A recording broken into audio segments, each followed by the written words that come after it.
ఒక 5 నిమిషాలు 10 నిమిషాలు చూడండి.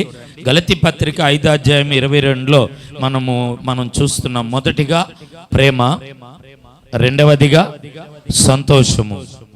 ఏంటి మనం ఫలించాదంటే ప్రేమలో ఫలించాలి చెప్పేశాను. నెంబర్ 1. రెండవ రోజు ప్రియులారా, రెండవ రోజు సంతోషాన్ని గురించి గట్టిగా స్తోత్రం చెల్లిద్దాం.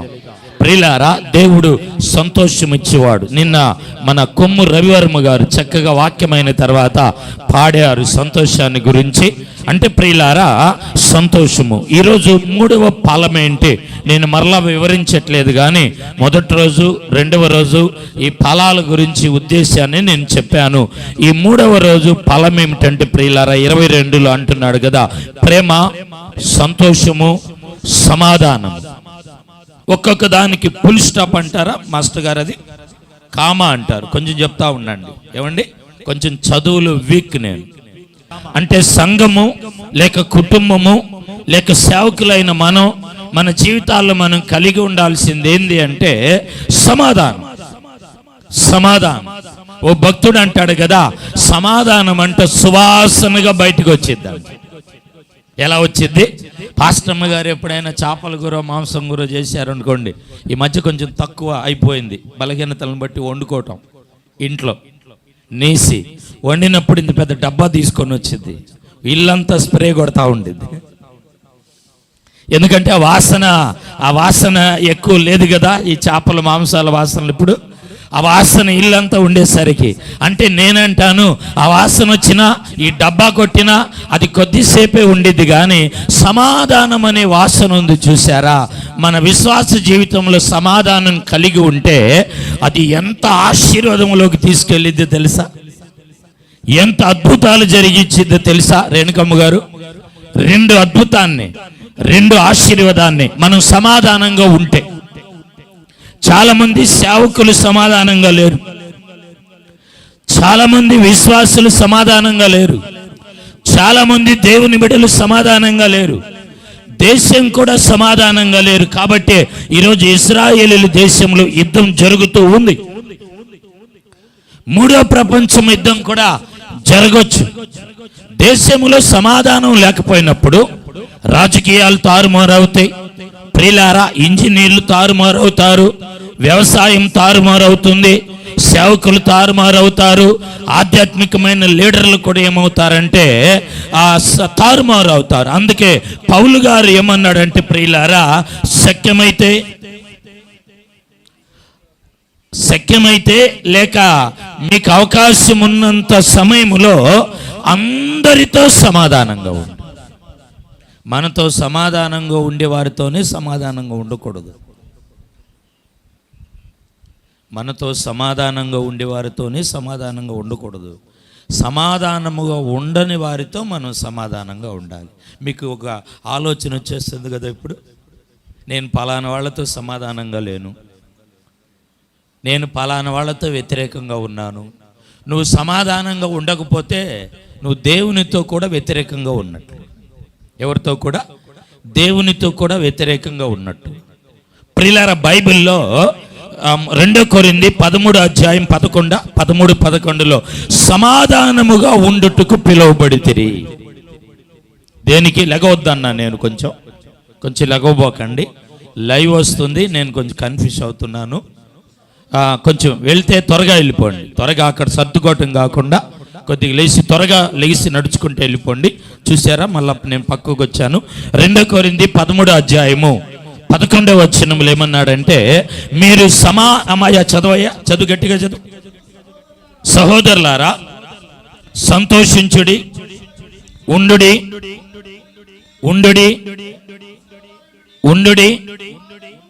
సమాధానముగా ఉండుడి. చప్పట్లు కొడదామా గట్టిగా? మరొక చోట అంటాడు, మీరు పిలువబడిన పిలిపేమంటాడు అంటే పౌలు గారు, సమాధానముగా ఉండటానికి మనము పిలువబడ్డాం. సమాధానం లేకపోతే ఇంక నువ్వు మందిరానికి రావటం దేనికి? భక్తి చేయటం దేనికి? సేవ చేయటం దేనికి? నేను నా పరిమితిలో ఒక చిన్న స్పీకర్గా వెళ్తున్నా,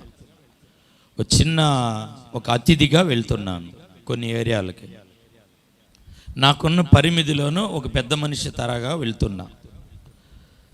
ఓ సేవకుడికి సంఘం లేదు, విశ్వాసులు లేరు, ఏమీ లేరు. మన సహోదరులు అంటున్నాడు, పేరు చెప్పట్లేదు.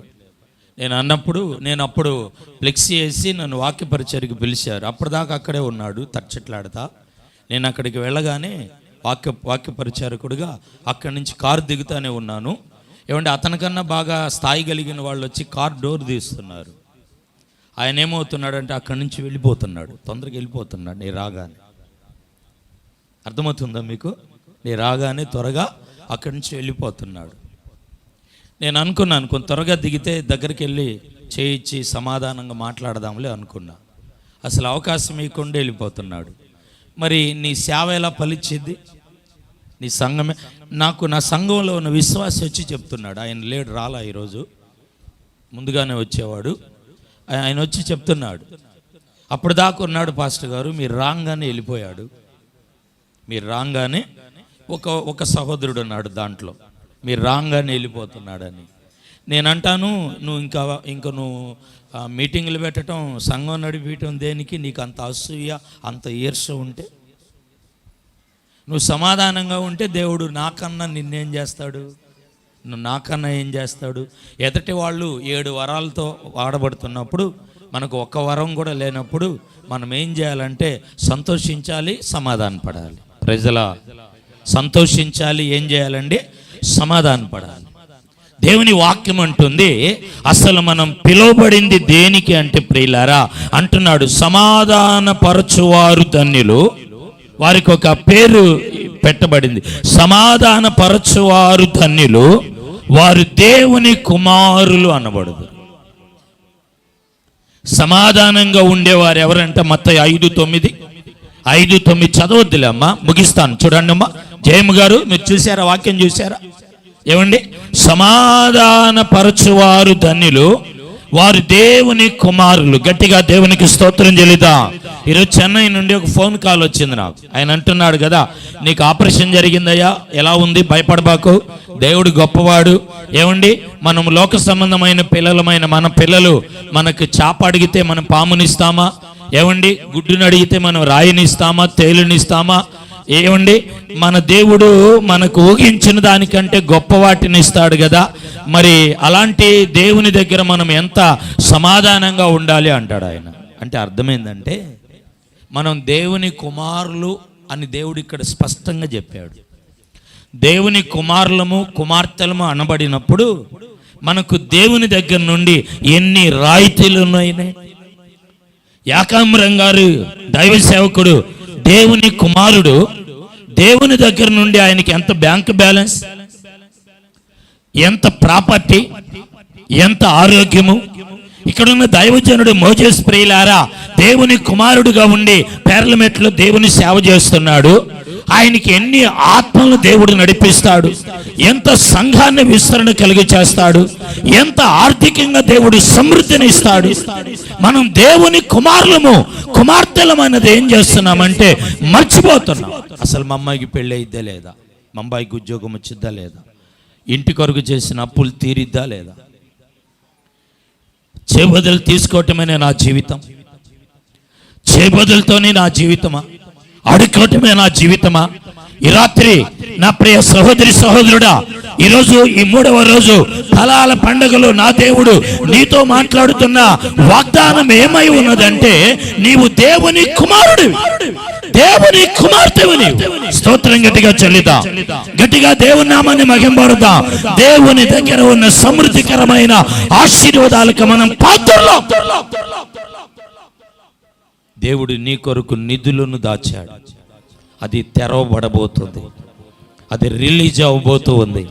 ఈరోజు వెళ్తూ నీ వెంట దేవుని నిధి విడుదల కలుగును గాక, దేవుని కార్యమును అనుకున్నది దేవుడు నడిపించును గాక, బలపరచును గాక, ఆశీర్వదించును గాక. మనం దేవుని కుమారులు. చూద్దామా? 2 విషయాలు, 2 రిఫరెన్స్లు టకటక చదవండి.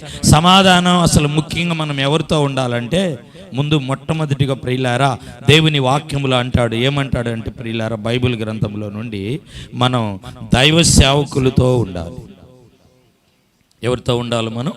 అందరు చెప్పాలి. ఎవరితో ఉండాలి మనం? దేవుని సేవకులతో మనం ఏమవ్వాలంటే మనము సమాధానమును కలిగి ఉండాలి. ఎక్కడంటే మొదటి దశలోనికి రాసిన పత్రిక 5వ అధ్యాయము 13వ మాటను త్వరగా చదవండి. 5వ అధ్యాయములో 13వ వచనాన్ని మనం చదువుకుందామండి. 13వ వచనాన్ని చదువుదామా? వారి పనిని బట్టి వారిని ప్రేమతో మికిలి ఘనముగా ఎంచవలనని వేడుకొనుచున్నాము. మరియు ఒకరితో ఒకడు సమాధానముగా ఉండుడి. సహోదరులారా మేము మీకు బోధించున్నది ఏమనగా అక్రమంగా నడుచుకుని వారికి బుద్ధి చెప్పుడి. ఎబ్రీ పత్రికలోకి రండి, ఇంకొక మాట క్లియర్ గా ఉంటుంది. ఎబ్రీ పత్రికలో ఒక మాటను మనం చదువుదాము. కొద్దిగా నేను రిఫరెన్స్ మర్చిపోయాను, ఇప్పుడు గుర్తు చేసుకొని ప్రియులారా, కొంచెం లేట్ అయినా చూడండి. మీ పై నాయకులుగా ఉన్నవారు, చివరి అధ్యాయమా ఎబ్రీ 13లో ఒక చిన్న మాట చూడండి, చదవండి అమ్మా. మీ పై నాయకులుగా ఉన్నవారు లెక్క ఒప్పచెప్పవలసిన వారి వలె మీ ఆత్మలో కాయిచున్నారు. వారు దుఃఖముతో పని చేసిన యెడల మీకు నిష్ప్రయోజనము గనుక దుఃఖముతో కాక ఆనందముతో చేయనట్లు వారి మాట విని వారికి లోబడి ఉండుడి. చదువమ్మా. మా నిమిత్తము ప్రార్థన చేయుడి. మేము అన్ని విషయములను యోగ్యముగా ప్రవర్తింప గోరుచు మంచి మనస్సాక్షి కలిగి ఉన్నామని నమ్మకొనుచున్నాము. ఆమేన్. గట్టిగా దేవునికి స్తోత్రాలు చెల్లిద్దాం. ఇక్కడ అంటున్నాడు దేవుని వాక్యంలో, పై నాయకులుగా ఉన్నవారు ఏం చేయాలంటున్నాడు అంటే వారు లెక్క అప్పచెప్పవలసిన వారు. దేవుని వాక్యములు చూస్తాను. ఇందాక దశలోనికి రాసిన పత్రిక 5:13లో పౌలు గారు అంటున్నాడు కదా, మీరు సమాధానము కలిగి ఉండండి. మొదటి సమూయేలు 16:4 అంటాడు కదా, సమూయేలు వస్తున్నప్పుడు అంటాడు దేవుని వాక్యములో, నీవు సమాధానముగా వచ్చుచున్నావా? స్తోత్రం చెల్లిద్దాం. ఏమడిగారండి వాళ్ళు? నువ్వు సమాధానం. ఆ పట్టణం ఏమైందంటే దీవించబడింది. ఇప్పుడు మనం సమాధానంగా ఉంటే ప్రియులారా, రెండే రిఫరెన్సులు చూడండి దేవుని వాక్యములో నుండి. ఒక 2 మాటలు చూడండి. న్యాయాధిపతుల గ్రంథం 6:23, ఇర్మియా 29:11 చదువుదామా? ఇర్మియా 29:11. ముందుగా న్యాయాధిపతులు 6:23 చదువుదాం. 6:23. అప్పుడు యెహోవా సమాధానము, భయపడకుము, నీవు చావవని అతనితో సెలవిచ్చెను. ఏమన్నాడు? నీకు సమాధానం అంటే సమాధానంగా ఉంటే గిద్యోనుతో అంటాడు నీవు చావవు. మనం సమాధానంగా ఉంటే మన కార్యాలు చావు. మనం సమాధానంగా ఉంటే అసలు మనకు మరణమే ఉండదు. సమాధానాన్ని కోల్పోయి భార్య భర్తలు చనిపోయే వాళ్ళు లేరా? భర్త మీద భార్య, భార్య మీద భర్త. సమాధానంగా లేకుండా ప్రాణహాని చేసుకునే వాళ్ళు లేరా? సమాధానం లేకపోయేసరికి సంఘాలు వదిలిపెట్టే వాళ్ళు లేరా?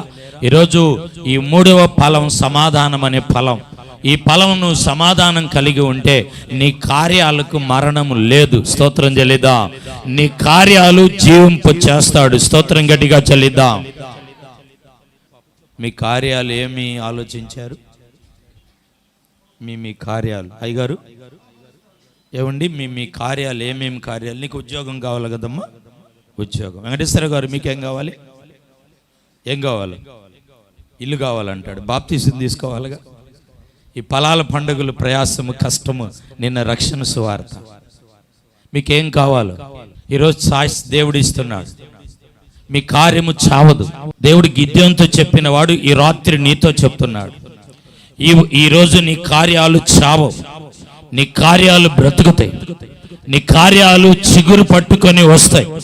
నీ కార్యాలు మోడు బారిపోయినవి, కృంగిపోయినవి, కుళ్ళిపోయినవి, నిరాశగా నలిగిపోయినవి, సంవత్సరాలు అయిపోయినాయి. నా దేవుడు అంటున్నాడు కదా, చావవు. అవి చిగురిస్తాయి. చప్పట్లు గట్టిగా కొట్టి మగింపరదాం. నువ్వు ఏమైతే అనుకున్నావో ఫలాల పండుగలో నా దేవుడి ప్రియులారా, అది ఫలింపులోనికి తెచ్చునుగాక. ఒకసారి ఆలోచించుకుందాము. నాకు ఈ కార్యము చనిపోయిందయ్యా, అది బ్రతకాలి. స్తోత్రం, గట్టిగా స్తోత్రం. రెండవది ఇర్మియా 29:11 ప్రార్థన చేసుకుందాం. 29:11 సంగతులేమనగా నేను ఎరుగుదును రాబోవు కాలమందు కలుగునట్లుగా అవి సమాధానకరమైన ఉద్దేశ్యములే గాని హానికరమైనవి కావు. దేవుడు సమాధానముతో నింపినప్పుడు రెండవది మనకు హాని కలగదు. స్తోత్రం చెల్లిద్దాం. మరణము నుండి తప్పిస్తాడు, రెండు, జీవింప చేసిన దేవుడు మరలా మనకు ఎలాంటి హాని లేకుండా చేస్తాడు. చప్పట్లు కొడదాం. నేనంటాను, ఈ ఫలాల పండుగలో ఏ హాని మీకు సంభవించి ఉందో, ఏ హానిలో మీరు నిమగ్నమయ్యారు, ఎలాంటి హాని మీ జీవితంలో మీరు ఎదురై ఉన్నారు, నా దేవుడు అంటున్నాడు కదా, మీకు హాని కలగదు. ఆమెన్ చెప్పండి. కొంచెం భుజాలు తట్టి కూడా చెప్పండి, భుజాలు తట్టి కూడా చెప్పండి. కొంచెం ఫ్రీగా ఊగుతా, మన డేవిడ్ ప్రసాద్ అన్నలాగా కొంచెం ఫ్రీగా ఊగుతా, మనకు హాని కలగదు. ఈ ఫలాల పండుగలో ఈ పొలములో ఉన్నాం, ఫలాల పండుగలో పొలములో ఉన్నాం, ఫలాల పండుగలో కేశరాజుగొంటే ఒంగోలు ప్రియులారా, మనము ఫలాల పండుగని పొలములో ఉన్నాం. ఈ పొలానికి వచ్చి వెళ్ళే మీకు నా దేవుడు ఈ రోజు ఏ హాని చేయడు. హాని తొలగినగాక. నీ బిడ్డల వల్ల హాని ఏమో, భర్త వల్ల హాని ఏమో, అప్పుల వల్ల హాని ఏమో, అనారోగ్యం వల్ల హాని ఏమో, బంధువుల వల్ల హాని ఏమో, ఒకవేళ నీకు కుదరని రోగం ఉంది, నా దేవుడు ఈరోజు నీతో స్పష్టంగా చెప్తూ ఉన్నాడు, భారంగా చెప్తున్నాడు, కన్నీటితో చెప్తూ ఉన్నాడు. ఓ హాని చేత నిరాశగా నలిగిపోతున్నా మిత్రమా, సహోదరి సహోదరుడా, ఈరోజు దేవుడు నీ హానిని తొలగించి నడిపించును.